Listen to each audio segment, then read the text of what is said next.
يا عين فيض الله والعرفان يسعى إليك الخلق كالظمآن. أعوذ بالله من الشيطان الرجيم. بسم الله الرحمن الرحيم. Chers téléspectateurs de la MTA, Assalamu alaikum wa rahmatullahi wa barakatuh. Bienvenue à tous et à toutes dans cet épisode de notre émission La connaissance divine, une lumière pour l'âme. Aujourd'hui, nous nous plongeons dans un sujet d'une grande profondeur et d'une immense importance pour tout croyant en quête de la vérité divine. Le thème d'aujourd'hui, c'est les degrés de la connaissance divine. Dans cet épisode, nous explorerons les voies spirituelles qui nous amènent à une communion profonde avec Allah subhanahu wa ta'ala et comment élever notre esprit vers la lumière divine. Nos invités en studio et hors studio nous aideront à traiter des questions relatives à ce même sujet. Nous avons l'honneur et le privilège d'avoir sur notre plateau deux éminents invités qui n'est plus à vous présenter. Le premier invité est notre missionnaire Sayo Traoré, un missionnaire au Mali, dans la région de Kaï. Missionnaire Sahib, assalamu alaikum wa rahmatullahi wa barakatuh. Wa alaikum salam wa rahmatullahi wa barakatuh. Merci d'avoir accepté notre invitation. Notre deuxième invité est notre missionnaire Soré Al-Hussein, également un missionnaire au Mali, dans la région de Koutiala. Missionnaire Sahib, assalamu alaikum wa rahmatullahi wa barakatuh. Wa alaikum salam wa rahmatullahi wa barakatuh. Merci d'avoir accepté notre invitation. Notre troisième invité est notre missionnaire Ibrahim Ouattara, qui est également un missionnaire au Mali, dans la région de Ségou, plus précisément à Sizenagara. Nous allons adresser notre première question à notre missionnaire Sayo Traoré. Missionnaire Sahib, à quel moment un homme peut être considéré comme un abd, c'est-à-dire un vrai serviteur d'Allah subhanahu wa ta'ala selon le Messie promis? A'udhu billahi minash shaitanir rajim. Bismillahir rahmanir rahim. Wassalatu wassalamu ala ashrafil mursalin Muhammad wa ala alihi wa sahbihi ajmaïn wa ba'd. Chers fidèles téléspectateurs de la MTA, assalamu alaikum wa rahmatullahi wa barakatuhu. Ça, c'est une très bonne question. À quel moment un homme peut être appelé abd, selon les paroles du Messie promis? Avant d'expliquer les paroles du Messie promis, vous savez, abd, ça veut dire esclave ou serviteur. Okay. Dans le Saint-Coran, le mot abd est employé au créateur, au créature de Dieu. Quand tu es un homme, c'est Dieu qui t'a créé, donc tu peux être appelé abd. Abd. Ça, c'est de titre général. Ça, c'est de façon générale, puisque tu es sous l'autorité d'Allah subhanahu wa ta'ala. Oui. Mais maintenant, le Messie promis nous explique, il y a Abdul Hakiki, ça veut dire le vrai serviteur de Dieu. Lui aussi, il est appelé Abd. C'est pourquoi on dit Abduhu wa Rasuluhu, ça veut dire son serviteur et son messager, qui est le saint prophète Muhammad sallallahu alayhi wa sallam. Dans Malfouzat, volume 5, page 50, le Messie promis nous explique, j'écoute: accomplissez la prière et donnez la priorité à la religion si c'est bas monde. En vérité, le véritable esclave, serviteur de Dieu, est celui qui donne la priorité à la religion si la vie terrestre. Et le prophète et le Saint-Coran sont les moyens, sont notre moyen de rencontrer Dieu, des rencontres divines. Car aucun être humain ne peut parvenir à cette rencontre sans leur intermédiaire. Ça veut dire le saint prophète Mohammed sallallahu alayhi wa sallam et le Saint-Coran sont les moyens pour les rencontres divines. Personne ne peut atteindre Dieu s'il n'est pas passé par le saint prophète et le Saint-Coran, qui est notre, comment on appelle, livre sacré. Donc celui qui abandonne son maître, oui, son objectif ne sera pas atteint. En vérité, l'homme est un serviteur, ou kadim. Quand on dit un homme, Ça veut dire serviteur au Khadim. Les œuvres du serviteur doivent être d'accomplir ce que lui demande son maître. Par exemple, si vous voulez avoir les privilèges du prophète Muhammad sallallahu alayhi wa sallam, il sera obligatoire pour vous. Il sera obligatoire pour vous que vous deveniez son serviteur. Ça veut dire que vous devrez être le serviteur du saint prophète Muhammad sallallahu alayhi wa sallam pour être appelé vrai abd. C'est pour cela que Dieu dit dans le Saint-Coran: ô mes serviteurs qui avez été injustes envers vous-même, ne désespérez pas de la miséricorde d'Allah. Surat Zumar. Donc, il dit ici, serviteurs ici, être des serviteurs ici signifie être des adorateurs obéissants et non seulement des serviteurs comme des esclaves. Et il est nécessaire de prier abondamment sur le saint prophète Mohammed sallallahu alayhi wa sallam, beaucoup de soli sur le saint prophète Mohammed sallallahu alayhi wa sallam, de ne pas désobéir à ses commandements, mais plutôt de s'attacher à tous ses ordres. Donc, si vous accomplissez ces tâches-là, ça veut dire que vous êtes un vrai abd. Le Messie premier, encore, il explique encore, il donne un exemple de abd. Il dit le fait et le fait. Okay. On met le fait dans le fait. Donc, le feu va brûler le feu, ça va changer de couleur. Ça va prendre la couleur du feu. Mais ça devient du feu. Tu ne peux pas dire que c'est le feu même.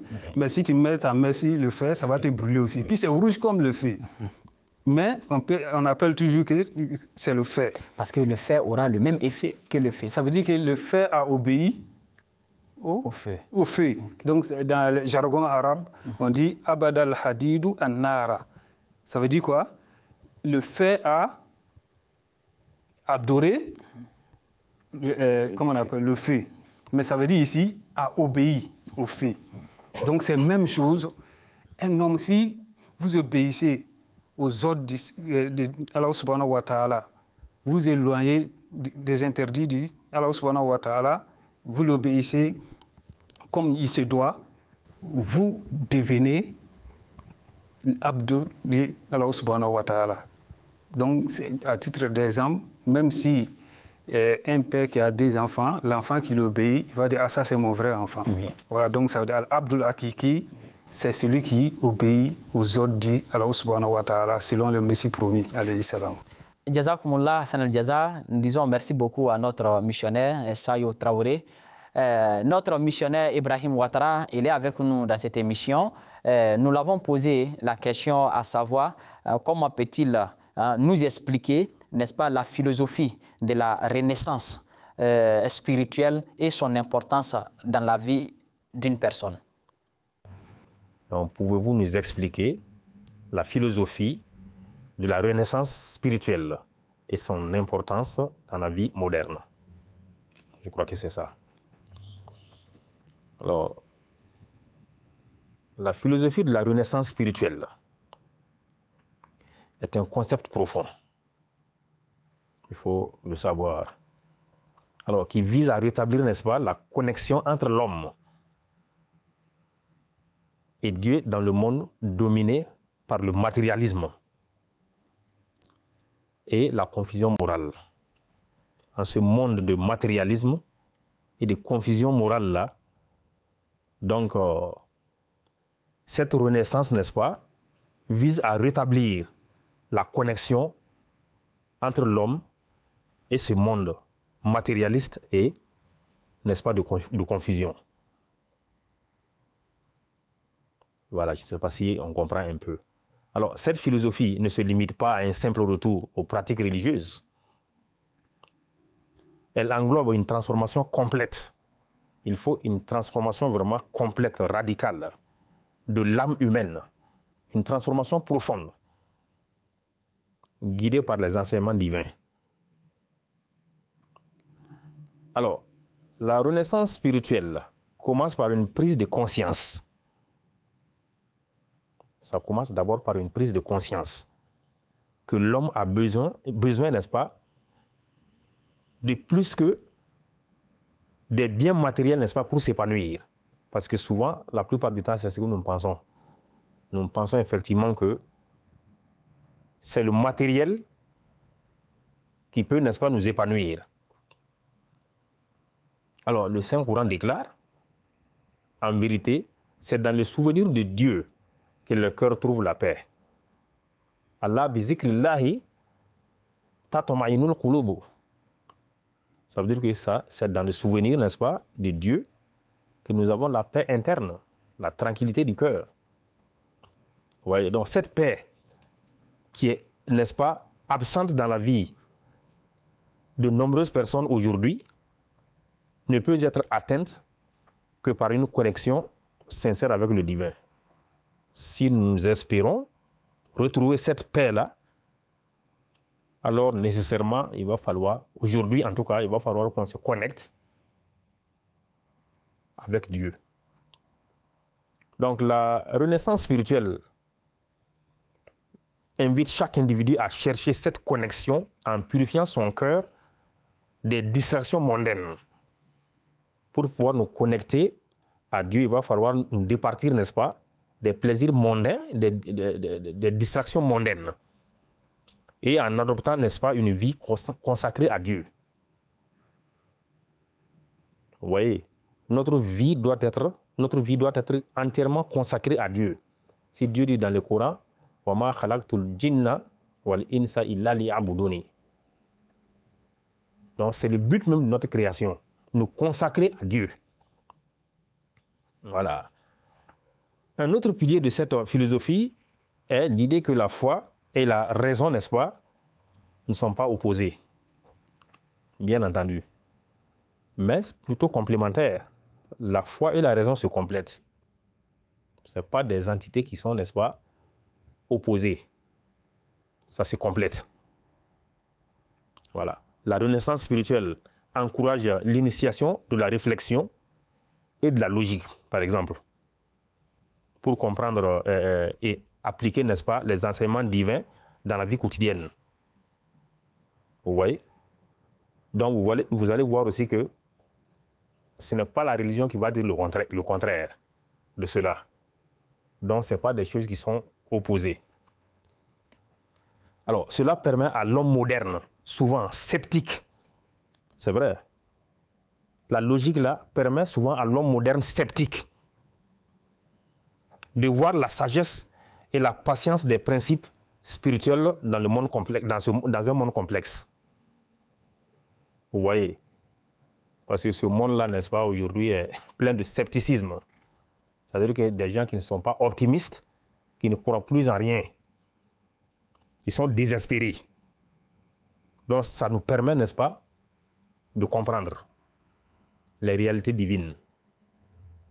Donc voilà un peu. Jazakumullah Sanal Jaza, nous disons merci beaucoup à notre missionnaire Ibrahim Ouattara pour cette belle réponse.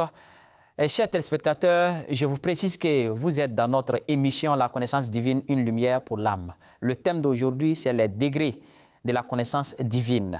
Élever notre esprit vers la lumière divine. Nous revenons dans notre studio avec notre missionnaire Sayo Traoré pour lui poser cette question qui est quels sont les signes indicateurs qu'une personne a atteint la communion avec Allah subhanahu wa ta'ala? Alhamdulillah, notre cher calife nous explique les degrés de l'Irfan Ilahi. Il dit, j'ai décrit comment acquérir l'Irfan Ilahi. Si vous appliquez ces conseils, vous en attirez de grands bénéfices.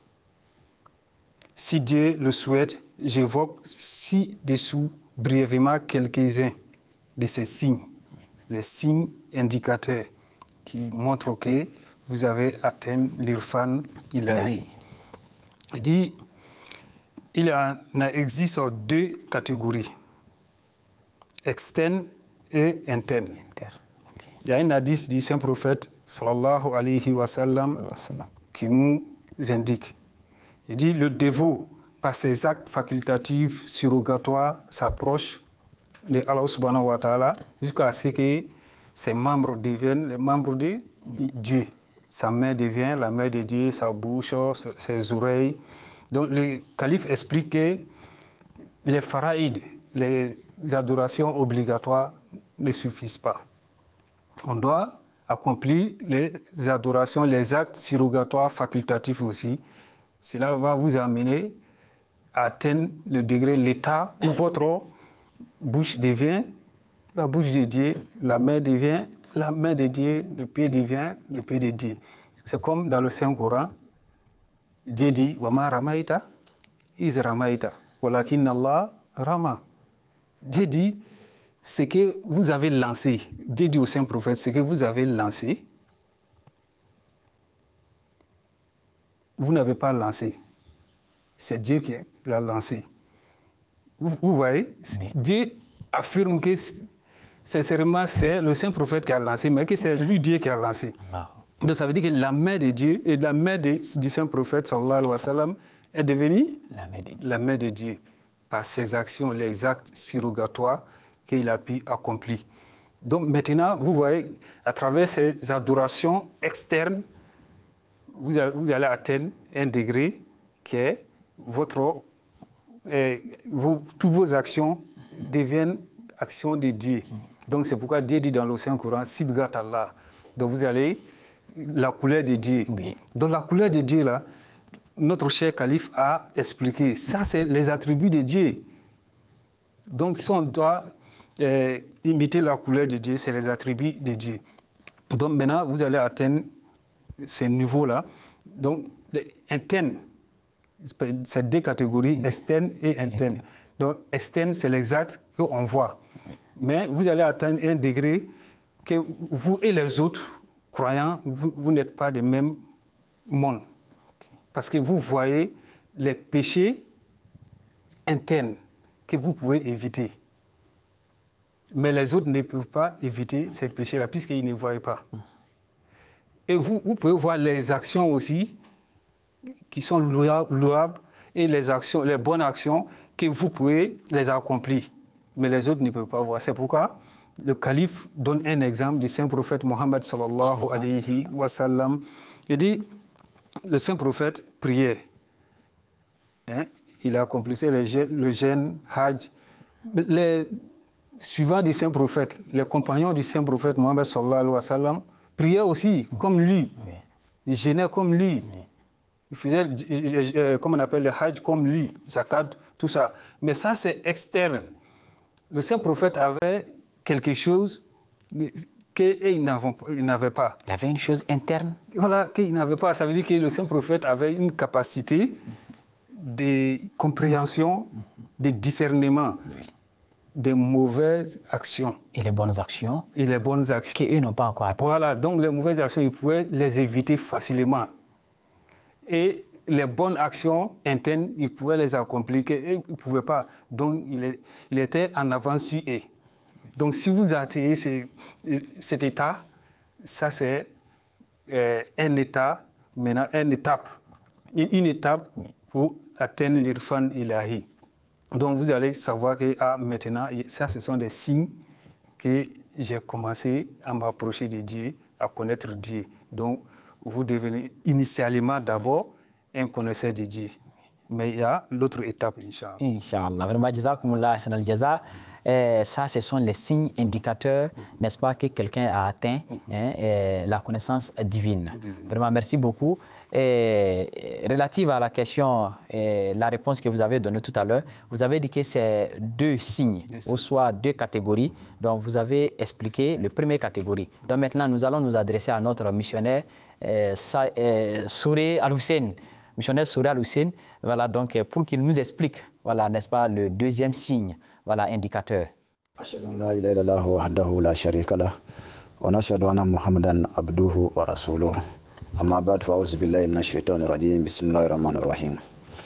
Effectivement, comme le missionnaire l'a su bien expliquer, le premier signe indicateur. Maintenant, je vais me baser un peu sur le deuxième signe indicateur qui montre, qui prouve que celui-là a atteint le irfan ilahi. Maintenant, ici, selon le dit du second calife du Monsieur Premier alayhi salam, il dit le deuxième signe indicateur consiste à dévoiler les mots cachés. C'est-à-dire, c'est un mal qui sont là, mais ils sont cachés. et ces mâles-là sont invisibles, on ne peut pas les voir. Il dit, mais ici aussi, il y a certains types de mâles qu'on ne peut même pas les reconnaître face à face. Maintenant, pour pouvoir bien illustrer cela, il donne un exemple très intéressant. Il dit quoi? Il dit, si la viande d'un porc, la viande du porc, est présentée à une personne comme la viande du mouton, or la viande du mouton est présentée à un homme qui est illicite, comment cette personne-là pouvait connaître que cette viande-là est illicite, or cette viande est haram? Il dit, mais celui-là qui a le irfan ilahi, un pressentiment particulier, or une aversion laisse dans son cœur. Il dit, ah, certainement, cette viande est haram. Or, cette viande n'est pas bon à manger. Raison pour laquelle, une fois, il y avait un saint. C'est-à-dire, le saint, il atteint le irfan, il a selon les exemples du monsieur premier et du second califat. Il dit quoi? Il dit, le saint, là, il était accompagné de nombreuses convives pour un repas. Il était assis dans une salle à manger, il était prêt à manger. Il avait envie même de manger la nourriture au fait. Maintenant, soudainement, il a quitté la maison. Et ses disciples assis auprès de lui, là, ils étaient beaucoup étonnés. Aussi, ils sont allés rejoindre le maître dehors. Mais le maître, qu'est-ce qui se passe? Il dit effectivement, j'avais l'envie de manger ce repas délicieux-là. Mais Kachir m'est venu en l'idée que ce repas-là consiste en quelque chose qui est néfaste. C'est la raison pour laquelle j'ai quitté la salle. Vous voyez? Donc celui-là, c'est le irfan ilahi. Cet pressentiment, il revient en même temps. Il sait que là, il y a un problème. Maintenant, le deuxième calife va encore plus loin. Il dit quoi? Il dit là, de ceux qui jouissent d'un statut supérieur et vertueux, au mal qui s'embellit et c'est plus beau à tout, ils citent le couple. C'est-à-dire, un couple vient, c'est-à-dire, une cassida les vient. Et cette cassida les dit quoi? Déguise-toi comme bon te semble, mais je te reconnaîtrai à chaque fois. Donc, celui-là qui a atteint le irfan ilahi, même si la nourriture est empoisonnée, ou si la nourriture a un problème, ou si la chose a un problème, cette couple-là vient le chanter. Déguise-toi comme bon te semble, mais à chaque fois, je te reconnaîtrai. Donc voilà pour celui-là qui a atteint le irfan ilahi. Cette chant-là le vient à chaque fois. Et il va un peu plus loin, il dit quoi? Il dit ceci est le degré ultime de irfan ilahi. Comme le monsieur de la Soum bien mentionné. Il dit parce que quoi? Parce qu'à ce niveau-là maintenant, il arrive à distinguer aisément le bien du mal. Aisément, sans problème. Facilement le bien du mal. Et à ce stade-là aussi, il dit même si le mal est caché, même si le péché du mal est caché, facilement, ça vient le distinguer. Déguise-toi comme bon te semble, mais à chaque fois, je te reconnaîtrai. Donc voilà pour celui-là qui a atteint le irfan ilahi. Donc voilà, c'est ces facultés-là qu'il reçoit, comme le monsieur l'a su, c'est la première, ici c'est la deuxième. Déguise-toi comme bon te semble, mais je te reconnaîtrai. Ce qui veut dire que si le mal se déguise n'importe comment, lui, il va reconnaître ce mal-là, que tu es un mal, et il va l'éviter. Donc, le bien aussi, que ce bien-là se cache n'importe comment, donc il va reconnaître que ça, c'est un bon œuvre que je dois accomplir. Donc, il va poser cet acte-là et il aura la bénédiction, n'est-ce pas, la récompense de l'acte qu'il vient de poser. Contrairement à nous, qui ne voyons pas cette chose-là, qui n'entendons pas aussi cette chose-là, souvent nous avançons souvent aveuglement et après on commence à se rendre compte du danger de la chose. Souvent même c'est après avoir accompli la chose. Souvent nous sommes déjà arrivés à la chose et on arrive à se retenir, mais souvent malheureusement on n'arrive plus à se retenir. Donc c'est pourquoi les hommes de Dieu nous surpassent, parce qu'eux ils ont cette capacité-là. Mais ils n'ont pas atteint cela par seulement comme un cadeau, mais ils ont d'abord passé des épreuves, par des différentes étapes avant d'atteindre ce niveau. Ce qui veut dire que ce n'est pas un cadeau qu'on donne comme ça, mais c'est quelque chose qu'on doit le mériter. Donc, comme dans les épisodes précédents, vous avez expliqué jusqu'à aujourd'hui pour nous démontrer quand on atteint ce niveau, comment est-ce qu'on doit être. Donc, pour ne pas confondre, souvent on peut appeler certaines personnes, ah là c'est un homme de Dieu, c'est une personne sainte, alors que la personne n'a pas encore atteint ce niveau. Quand on connaît ces choses-là, donc c'est facilement, même si nous on n'est pas dans ce degré, on peut connaître que cette personne a atteint ce niveau ou non. C'est pas comme par exemple Nabi Moussa alayhi salam, quand il était avec le serviteur de Dieu dans son kashf. Donc le serviteur de Dieu faisait des choses que Nabi Moussa disait que ce n'était pas bon, alors que c'est ce qu'il devait faire. Il y avait des choses aussi qu'il laissait, mais lui disait, mais pourquoi tu laisses cela, tu ne fais pas comme ça? Non, mais c'est ce qu'il devait laisser aussi. Donc, mais lui, il ne comprenait pas cela. Ça, c'était dans une vision pour nous montrer un peu ce qu'on appelle, parce que Allah subhanahu wa ta'ala dit, Abdan, c'est un serviteur de Dieu que Allah subhanahu wa ta'ala a recommandé à Moussa de rester auprès de lui pour apprendre quelques leçons. C'est-à-dire pour nous apprendre, nous, les suivants de ces prophètes-là, ou bien les serviteurs de Dieu. Vous devez dire quelques mots là. Oui, allez-y. Ça va faire après que Dieu nous donne tous le irfa, la compréhension de Dieu. Amin, amin, Allahumma amin. Vraiment, merci beaucoup, Jazakumullah, pour cette bénédiction. Chers téléspectateurs, voici ce qui met fin à notre émission d'aujourd'hui. Nous étions accompagnés de deux de nos missionnaires dans notre studio et un missionnaire hors studio qui nous ont vraiment élucidé avec le thème d'aujourd'hui qui était les degrés de la connaissance divine, donc qui a élevé notre spiritualité vers la lumière divine. Jazakumullah, Hassan al-Jaza, restez connectés sur la chaîne de MTA pour d'autres émissions. D'ici là, portez-vous bien. Assalamu alaikum wa rahmatullahi wa barakatuh. يا عين فيض الله والعرفان يسعى إليك الخلق كالظمآن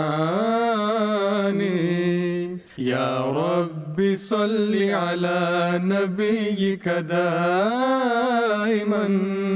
في هذه الدنيا وبعث إنساني